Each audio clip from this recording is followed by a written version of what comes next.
are going to do another non-beauty related video. Today we're going to talk about finances. And the reason this video came to my mind was because today is bill day for me. The beginning of every month I sit down and do all of our bills, calculate all of our bills and pay all of our bills so that we know what we're looking at for the rest of the month. And it is that time for me since it is, what is today? Today's February the 26th, but usually the last few days of the month we're getting ready to get paid, and so I'll go ahead and sit down and look at everything so that we're ready when when the first of the month hits, because some of our bills are due as soon as the first day of the month. So the reason I also wanted to do this video was because I get paid once a month and my husband gets paid once a month, besides another job that he works where he gets paid twice a month, which is every 2 weeks. And I've heard a lot of people complain about getting paid once a month, that it's not enough times to get paid, and that it really sucks because your money is just so stretched out that you can't really find a way to make ends meet. And for me, it's actually a little bit easier to get paid once a month. It's nice to be able to know what I'm going to get for the entire month and figure out a way to make that number work for the entire month versus 2-week increments. It's actually a little bit easier for me to calculate, so I wanted to show you how to do that today and hopefully give you a little bit of insight and some tips and some help if you have trouble calculating your own finances, or if you're just looking for some tips or whatever. And I do enjoy talking about finances, so this will be a fun video for me. Okay, I'm not going to give you exact numbers because I don't know how everybody's going to feel about that, but I'm going to give you the basis of how I budget my own bills and our income and our spending. And like I said already, my husband and I each get one check once a month. That's my entire paycheck. My entire job is just one monthly paycheck. He gets a check from the Navy because he is in school, so he gets a, I'm not sure exactly what it falls under, but he gets a paycheck for being in school. It's sort of like a BAH paycheck. And then he works a air conditioning job, and he's there 4 days out of the week. It is considered part-time, but he can get full-time hours if he wants them, and he does get paid there every 2 weeks. And basically what we try to do is we try to take the 2 monthly paychecks, make those stretch for the bills for the entire month.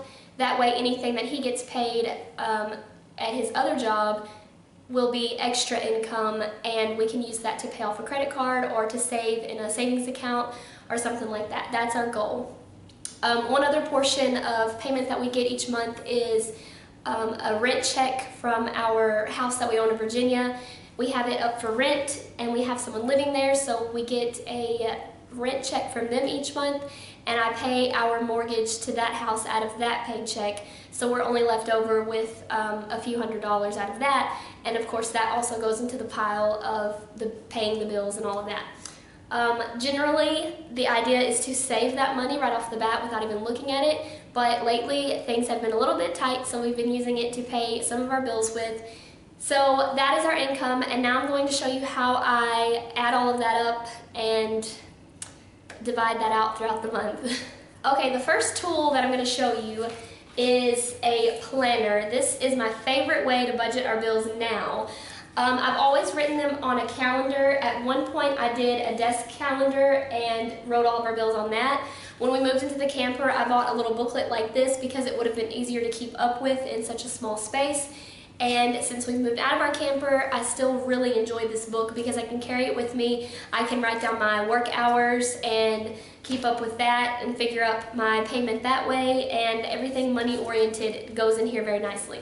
So this is just a Dollar Tree monthly planner, and let me show you a blank page.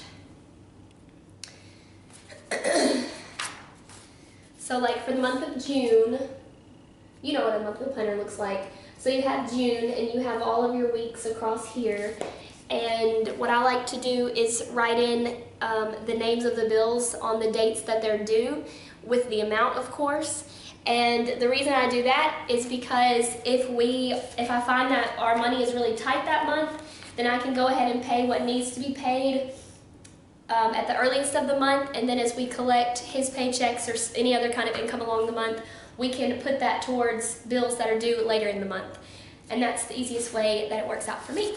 So that is the main tool that I use to keep up with all of this. My husband's trying to convince me to get into Quicken, and I remember my dad actually used to use that program and he swore by it, but I'm not interested in all of that technicality stuff, and it's just too complicated. I just want something simple. I can flip through these pages, I can look at it, it's nice. Okay, so that is how I keep up with our bills.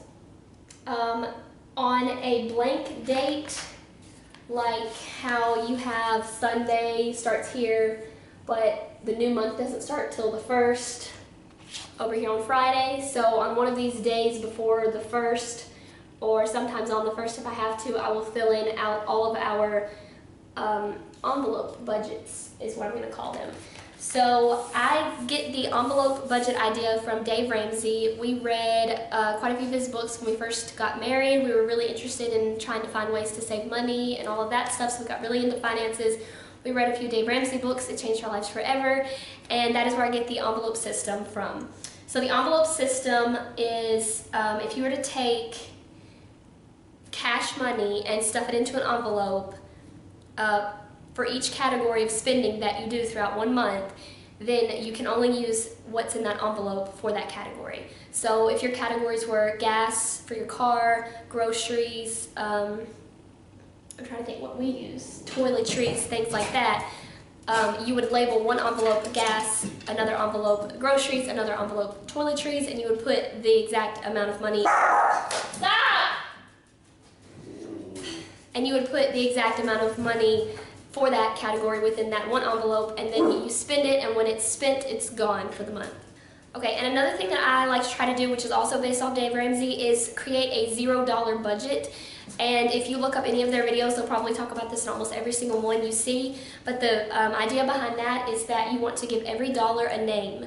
So if you get $3,000 a month for your income, then you want to make sure that each of those dollars is going somewhere. If you don't give it an assignment, if you don't assign it to something, or if you don't categorize it, it will just be thrown in the pot and end up being spent frivolously or on something that you unintended it for or anything like that. So what you want to do is you want to take your $3,000 monthly income, you want to subtract all of your bills out of it, and let's say you're left over with $500, then you want to make sure that $500 goes towards something.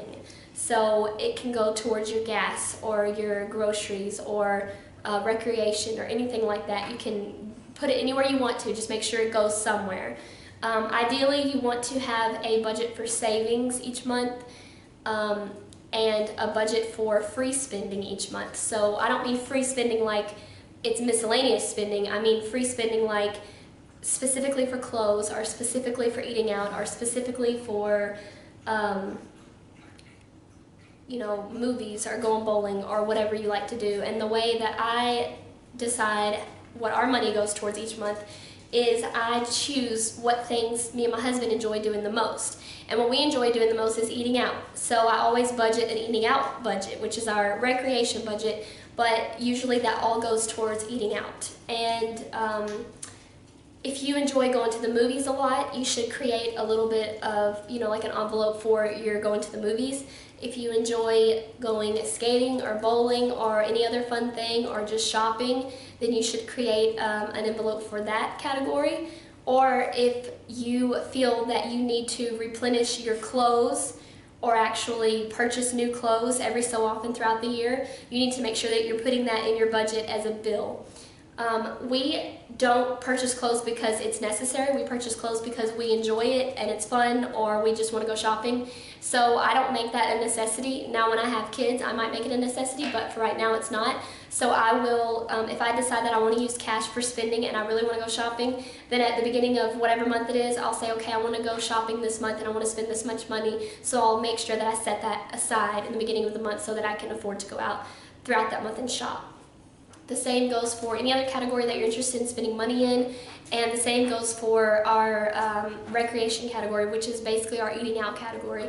And if we decide to go to a movie that month or rent a red box or something, that will have to come out of our recreation fund. It's a lot to take in. Okay, that's that. So now I'm going to show you a little bit how we budget our money, how we divide it up and all of that stuff. But yours will be specific to you, and you will want to base it off of the tips that I've just given you. And then when I show you what I'm doing, it will be an example for you to go by. One other thing that I need to mention, because this is something that I do within my budget, and I think this is probably specific to me because my money might fluctuate each month, or one month I may not want to spend money on that or whatever.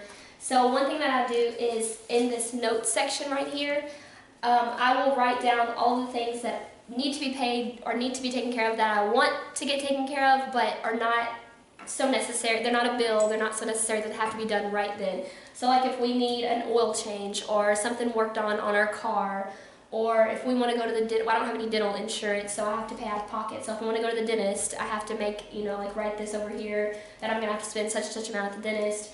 Or I have a health department bill that needs to be paid, but it's not set up where you are like made to pay each month. It's kind of like pay as you can. So I have that written over here that I've been paying on, don't worry. And I have the full amount of that written over here so that I can keep in mind that that needs to be paid off. If you have any debts that you want to keep in mind that you want to kind of like push yourself to pay off, you could write that to the side each month so that you're constantly remembering, hey, I've still got this debt and I want to put a little bit of money on that. Or I'm trying to think what else I put over there. That's usually it. If we get a new bill that's coming in, like if we sign up for internet or a new cable package and the bill's going to change, I might make a note to the side for the date that that is supposed to take place. And it may not be within that month, like we're in the month of March, so if I get a new bill that's going to start needing payments in April, I might write that down in the March month to keep in mind. And of course I will go ahead and turn to April and write it down there, and probably go ahead and put it on the calendar date as well. So that's what I use my notes section for, and that is a way that I can kind of keep things, or like ink in our computer. Like I don't budget ink, a yearly amount of ink or anything like that.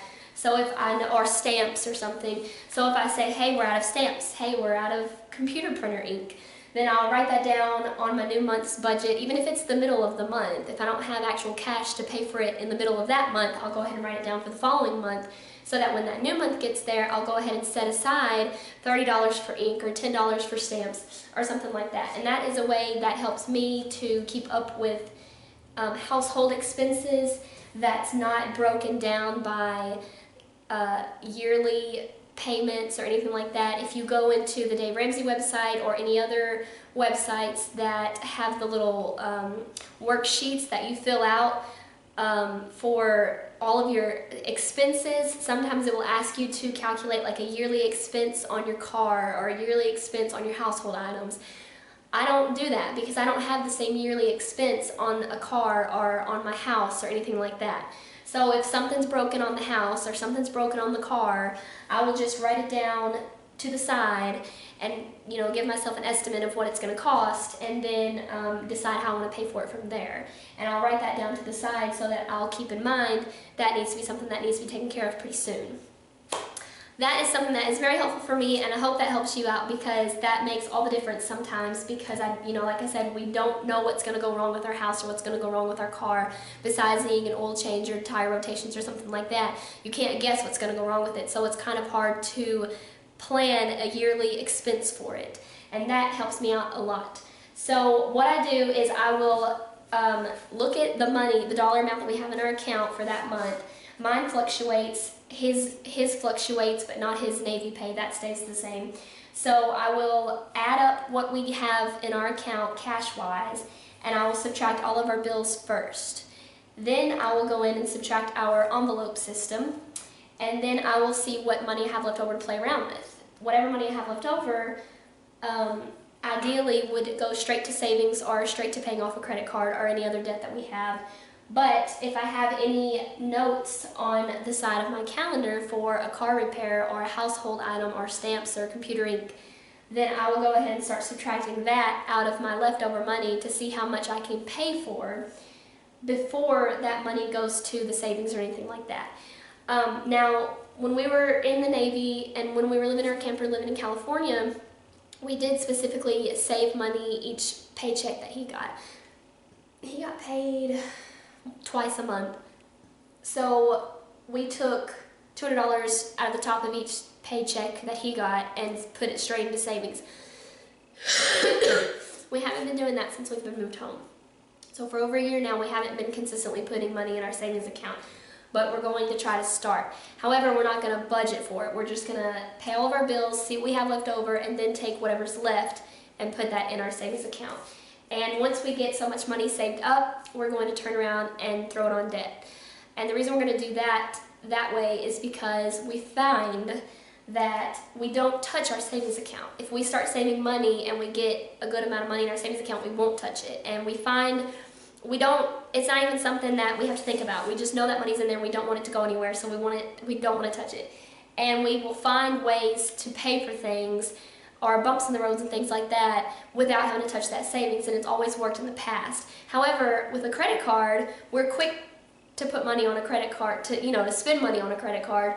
We're quick to use our credit cards, and we're very slow at paying them off. And when you have such a high amount on a credit card and you're paying such a small amount in, even if it's more than the minimum payment, it feels like that credit card's not moving at all. So it's a little bit discouraging.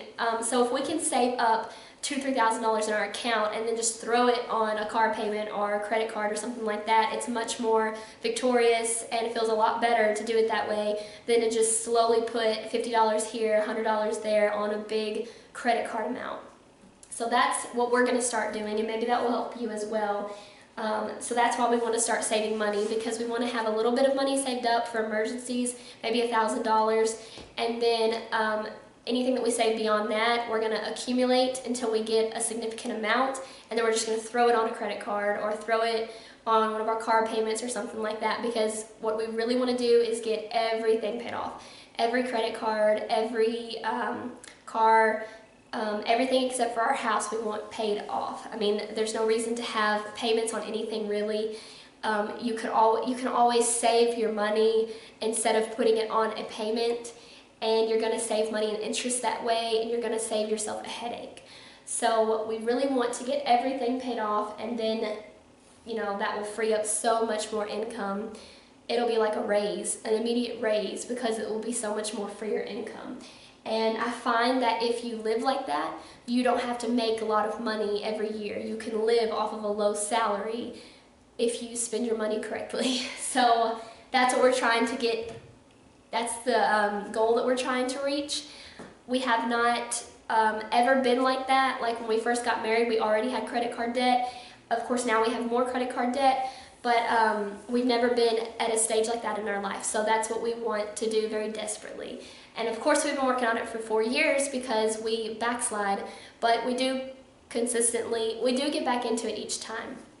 And so let me explain to you how I break down our envelope system, because I don't know if I've already made it very clear, but I've already told you that the first thing we do is take out all of our bill payments. When I've calculated all of our income for that month, I will first subtract all of our payments for the month, and then I will go in and subtract the envelope system. So I'm going to tell you what we do for our envelope system. Okay, I'm not sure if I have all of this correct, because usually once I get started calculating everything, I find something else that I want to put in there. But our envelope budget goes like this. We take $300 and put it aside for gas. We do $250 for groceries, $200 for recreation, $50 for toiletries, $30 for soda and water, $30 for dog food, $75 for me, and $75 for Anthony. Let me explain to you what those mean. So $300 for gas is like gas in your car, and this is a number that we have studied for a few months before we settled on it. So that's something that you want to do within your own budget. What we did was we gave ourselves an estimate. So we said, okay, well, we know we're spending this much money on gas. So we wrote that number down, and then we compared it to what we're actually spending. So each month, I keep the little post-it note program that you have on your computer. I think everybody probably has that now. I have post-it notes like all over my computer.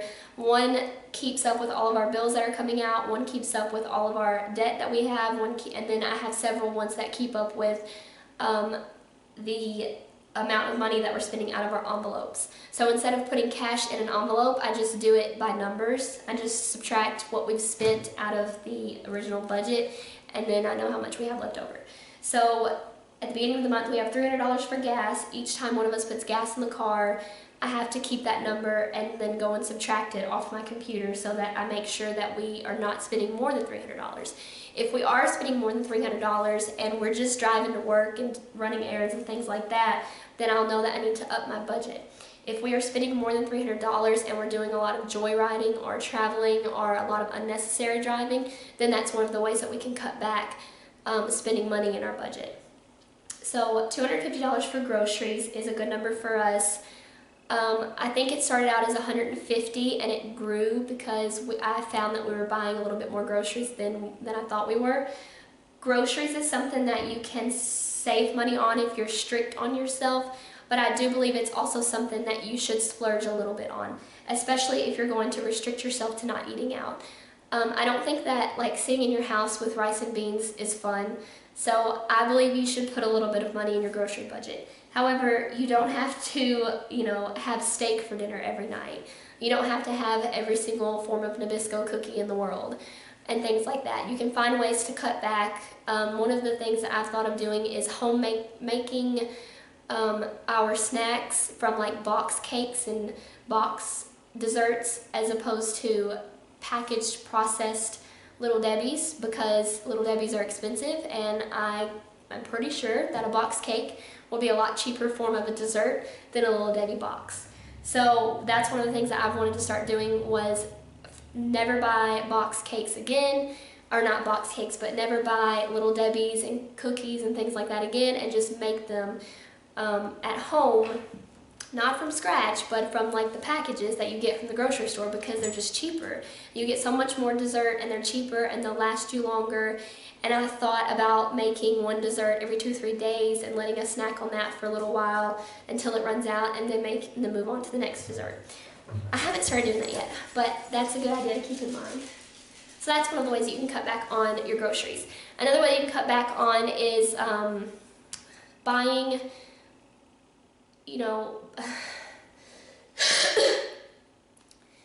another way that you can cut back on your groceries is meal planning. I find that if I plan my meals for the entire month, which I don't do, but if I plan my meals for the entire month and I buy just those groceries, I spend a lot less money than if I just went shopping and bought everything. Because I'm like, that's not, we need this, we need that, we need this, we need that. And then I look at my cart and I'm like, that's not enough for the whole month. I've only got 6 meats in my cart.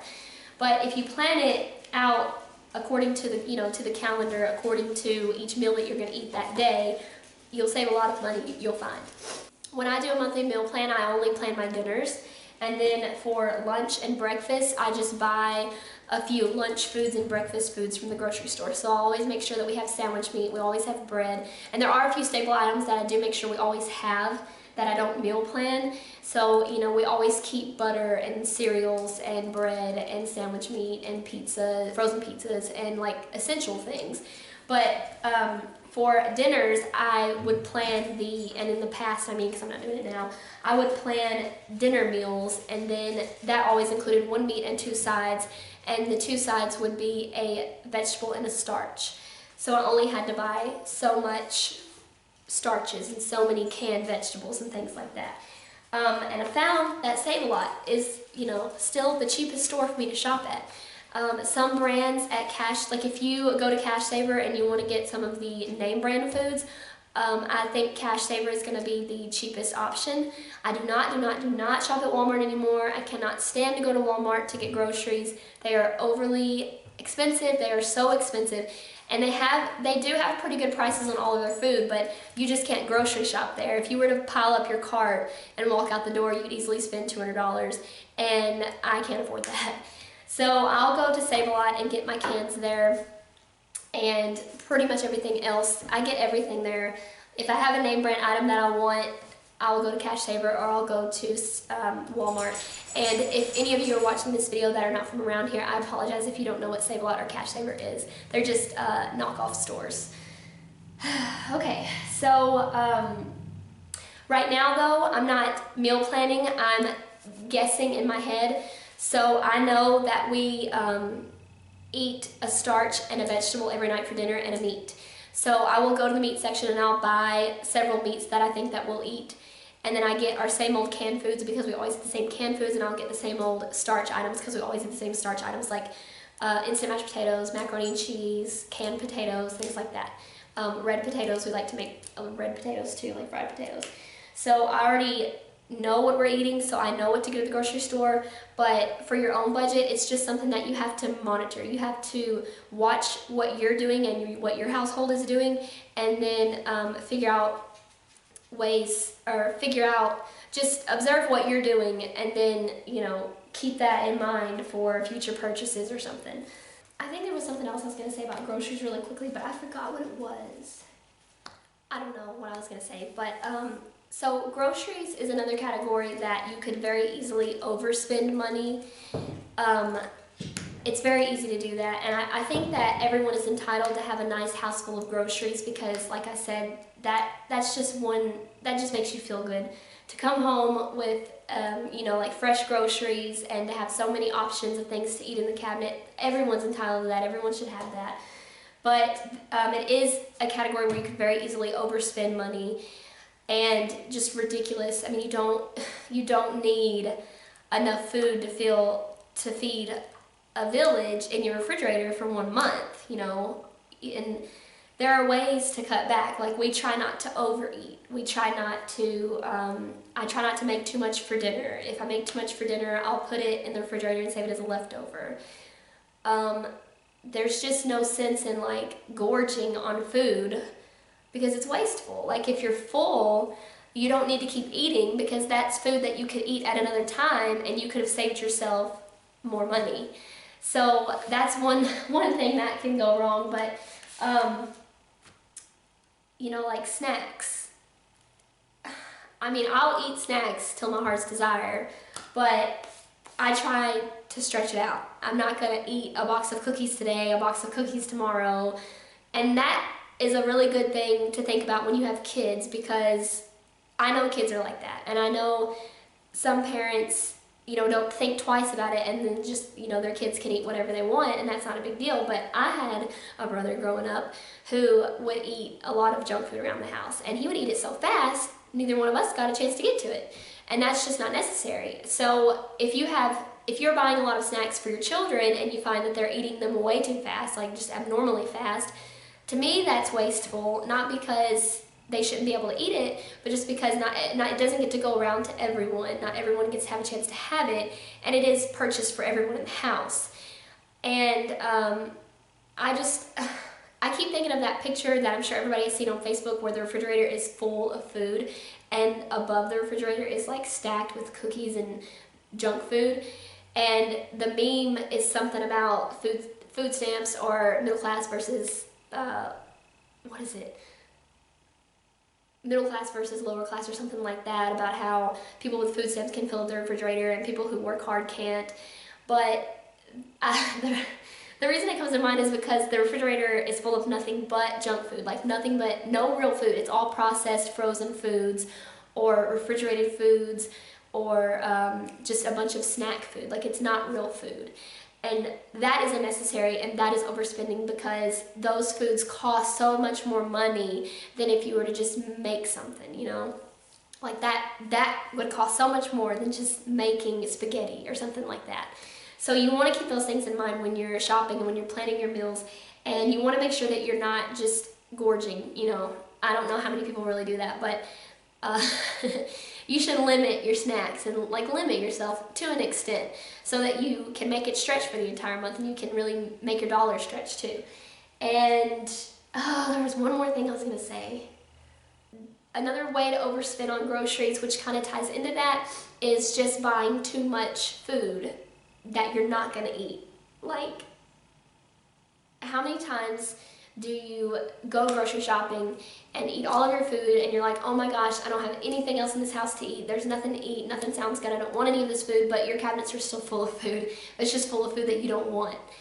And I think that happens when we over-purchase and we buy, like, cans of soup and like a lot of odds and end items that we're not necessarily just eating on a regular basis, but we think that we've got to have them because we're either hungry when we grocery shop, or we just think that we need, these things around our house as essentials.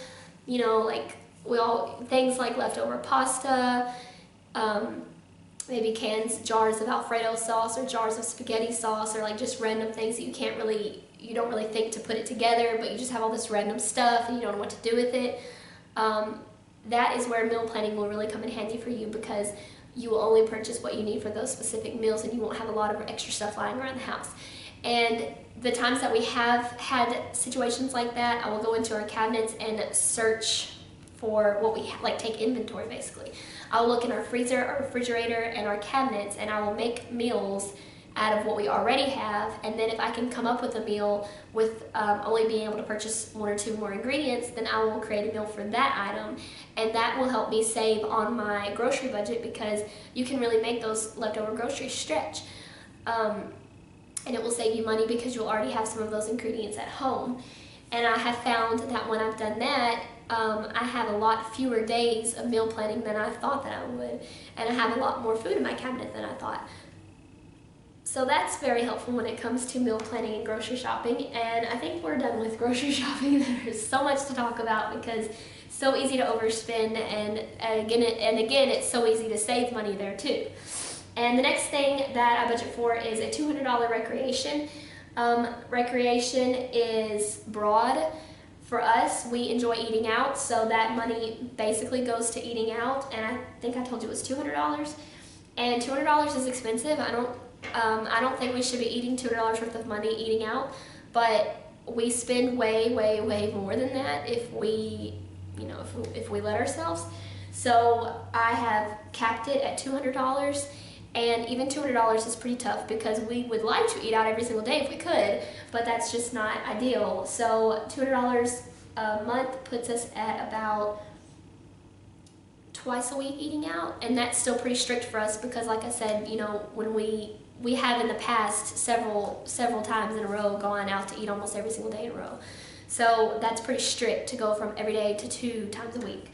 So that's really hard one to stick to, and it was $150. I just bumped it up to $200, and in order for it to be comfortable, it probably needs to be bumped up to $300. But it's just not necessary to eat out that much, and if we're buying groceries, we should be cooking at home. There's no excuse, but that's a $200 budget for us. And like I said, every time we go out to eat, I will come home and subtract it from our $200 so that I know exactly how much we have left. Our next category is our toiletry category, and that's $50. Our toiletry category includes everything household-wise, especially toiletries. So like if we run out of shampoo or deodorant or something like that, toiletry-wise, that comes out of that budget. It also counts toilet paper, paper towels, paper plates, like all, Kleenex, all of your paper products. It includes household cleaning items, which I don't purchase a whole lot of. I basically just stick to 409. But it includes cleaning products and like dishwashing products, laundry soap, all of those things. And the next thing is soda and water, and I just moved that down to $30. I've been using a $40 budget for that, which was accurate, but not anymore. One of the main reasons you want to set up a budget, but then you also want to go in and subtract everything from each budget as you spend it, because that is how you're going to keep track of what you're actually spending. You can make these numbers up all day long, but that doesn't mean they're accurate. You need to actually monitor them and watch them and account for when you spend out of these categories so that you can make sure that they are accurate and that you can play with the numbers as you need to. So with the soda and water budget, I created a separate budget for that because we were buying soda and bottled water when we were living in California, and we would each have, I think we would each buy 2 to 3 12-packs of soda, and then we would purchase 2 24-packs of water each month, and we were going through all of it. Like it actually lasted us the full month, except Anthony. He could drink that Dr. Pepper like it was nobody's business. Sometimes he would need more, but most of the time we can make it last actually up until the last day of the month. And But we haven't been drinking as much soda lately, and we're definitely not really buying any bottled water anymore. I think we're going to start buying it again, but we're not buying it as much as we were before. So we haven't really been using that budget very much, but I've been keeping it in there because I've been lazy and I've not been keeping track of what we're spending. But so I bumped that down from 40 to 30 for this month, and that's probably still too expensive because he's really the only one still drinking soda. I was taking a little bit to work, but I'm not really taking it so much now. And since my sister has moved in, we've been making tea. So I've actually been drinking tea pretty much 24/7 and not any soda at all. And he keeps drinking all my soda. He buys himself soda and I buy me soda, and he drinks all of his soda and then drinks all of my soda and then tells me we're out of soda. So anyways, that's $30 budget for this month. And then the last two categories were the $75 for him and $75 for me. That is a brand new one. I normally do not give us any spending money for ourselves. I usually keep it strictly under the $200 recreation, and we don't do any spending on ourselves within that $200 recreation budget. We usually just go out to eat, and that's what we enjoy doing together. But because we do like to spend a little bit of money on the side, and that's got to come from somewhere, you know, we can't put money in the savings and then say, well, we want to go shopping and take the money out of the savings. That spending money has to come from somewhere. So I decided $75 for him, $75 for me should be enough. And I have been purchasing makeup lately. That's what I've been enjoying purchasing. So I said to myself, should I make a makeup budget? And I was like, how much would my makeup budget be? And I thought, $100 sounds good. But I'm like, do I really need to spend $100 each month on makeup? I mean, that's really wasteful. So I decided not to make it a makeup budget and just do a spending budget. So he will have $75 and I will have $75, and I can use that $75 for anything that I want to spend it on that month, whether it be makeup or clothes or anything. And then he will have $75. Mostly what he enjoys spending his money on is lunch. So he'll probably spend most of his on lunch, but we will have that money to fall back on if we want anything for ourselves. And that is all of my categories. I'm pretty sure I haven't left anything out, but I'm not 100% sure.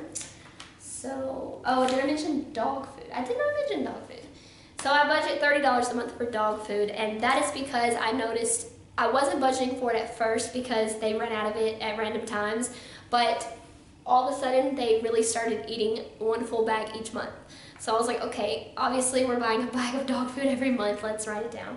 So I wrote down $30 for dog food because I wanted to get the bigger bag and just spend the $30 and be done with it, because we were having to buy two smaller bags at $15 a piece. So I forgot to mention that budget, but that's it. And that's all of our budgets. That's how we divide up our money. Like I said before, if I find that one of those numbers isn't working anymore, I will go in and subtract or go in and add, depending on what we can afford. And sometimes these aren't realistic. Sometimes I go in here and I calculate everything and I'm like, I don't have the money for any of this. So in that case, what I do, of course, is I make sure our bills are paid first. I make sure our gas is paid for, make sure our groceries are paid for. And if I can cut out anything on my toiletries list, I will. If I'm not quite out of my washing powder or something like that, and I think I can go another month on it, I will mark that off my list and I will save it for later. And of course, we always purchase soda and water, I'm sure. We've got to feed the dogs. But I will cut money out of our recreation fund, or I'll cut money out of our personal shopping funds. And even before, you know, I've said in the beginning of this video that what I prefer to do is take all of our money at the beginning of the month, put it in a big pile, pay everything out of it, and be done. Sometimes that doesn't work. Sometimes I will subtract all of our bills and I'll have a negative number, and I can't afford to pay everything out of that one big pile at the beginning of the month. So in that case, what I will do is I'll pay everything up until the last possible day that I can. So if I can cover all of our bills up until the middle of the month, I will go ahead and pay those. I will leave, instead of leaving our budgets in our account, like the whole $300 for gas, the whole $250 for groceries, I will leave in there only what we need for that week, or for those 2 weeks, or for however long, until we get paid again. And like I said, Anthony gets paid every 2 weeks with his other job, so that's a little bit of extra income. So if we need that money, I'll know that I have it coming in. So we're going to use March for example, and let's say that I calculated, which I haven't calculated any of this yet, I'm going to do that after this video. Let's say that I calculate the money for the month of March and I come up short. and I don't have enough money to pay all of my bills and to cover all of my all of my budgets. What I will do then is go ahead and figure out what I can cover. So usually that will take me up until the middle or the end of the month. So let's say that I don't have enough money to cover all of my bills, but I have enough money to cover most of them. So I will start subtracting bills out of my number, which will be my initial income. So whatever our income is, whatever that number is, I will start subtracting bills out of it. And I will subtract all of them. Of course, I have them written in here according to the date that they're due, like I said. So I will subtract those bills out of our income, starting with the bills that are due first, which will be the first day of the month, and I will go down until I run out of money, which usually I don't run out of money until at least the middle of the month, and usually not till like the 20-something of the month. So, and I won't subtract the money down to zero. I will only subtract it down to $200 or $300. And then when I get to $200 or $300, I stop, because I know that we're going to need cash in our checking account for gas money until the 20th, or for groceries until the 20th, or we might need toilet paper before the 20th or something like that. So that's how I calculate it if we don't have enough money to cover everything. If we do have enough money to cover everything, then we've done really well, and I will subtract all of our bills first, and then go in and subtract all of our budgets, our envelope budget system, and then with whatever money I have left over, I will begin looking at my notes section and begin trying to figure out how to pay for a dentist appointment or a car repair or whatever I have listed over here.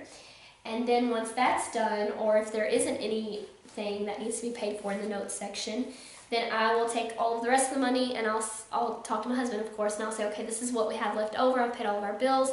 This is our money that we have left over. Do we want to put it in our savings account, or do we want to put it on a credit card, or do we want to spend it, which is normally what happens.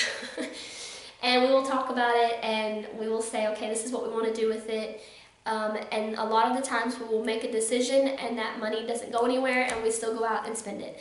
But we are trying to get back on track now, so we have put a substantial amount of money in our savings account in a short amount of time. That's the key, in a short amount of time. So we're doing really well, and I'll go to him and I'll say, what do we want to do with this money, and we'll agree together, which normally it's not a problem. We normally agree anyway. And we'll say, okay, we'll put it, in the savings account or something, and we put that money in the savings account and we don't think about it. And then any money that we want to spend, we have to go to our budgets and see how much money we have in there to spend. And it's a really good system. It's really good. It keeps you disciplined. Just because you're a grown-up doesn't mean that you should never tell yourself no.